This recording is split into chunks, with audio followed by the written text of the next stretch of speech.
جب کسی قوم میں خدا کی نافرمانی بڑھتی ہے تو اللہ تعالیٰ نے اپنے پیغمبران بھیجے۔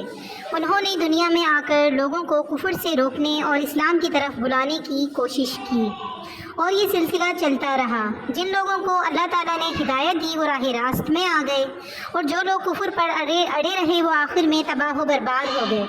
اللہ نے اپنی آخری نبی حضرت محمد مصطفیٰ صلی اللہ علیہ وآلہ وسلم کو اس روئے زمین میں بھیجا تاکہ اسلام تا قیامت تک زمین پر قائم و دائم رہ سکے۔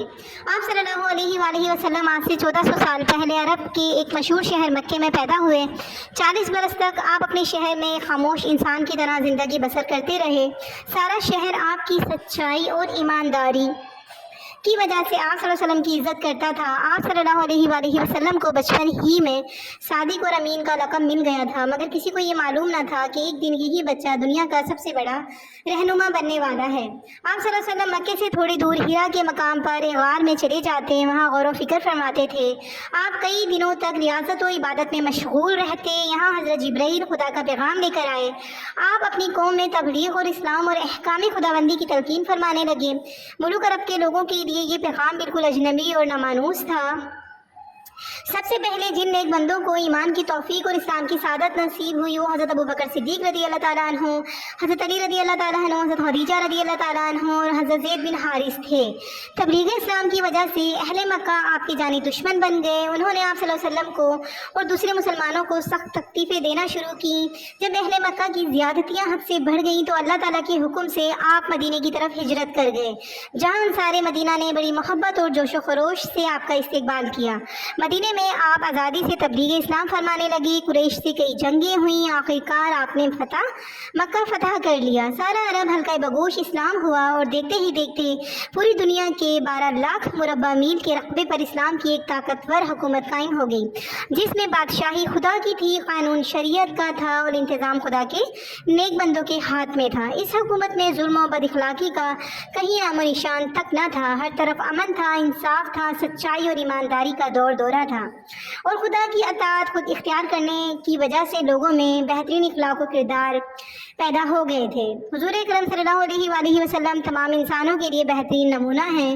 حضور اکرم صلی اللہ علیہ وآلہ وسلم کی ذات کی پیروی خدا کی محبت کا ذریعہ ہے۔ ارشاد باری تعالیٰ ہے کہ اے نبی صلی اللہ علیہ وآلہ وسلم، بے شک ہم نے آپ کو تمام جہانوں کے لیے رحمت بنا کر بھیجا ہے۔ آپ صلی اللہ علیہ وآلہ وسلم انتہائی نرم خو، خندہ جبی اور کریم النفس تھے۔ آپ صلی اللہ علیہ وآلہ وسلم مجسمہ حقوق و صفا تھے۔ آپ صلی اللہ علیہ وآلہ وسلم ہر بات میں سچا وعدہ فرماتے تھے۔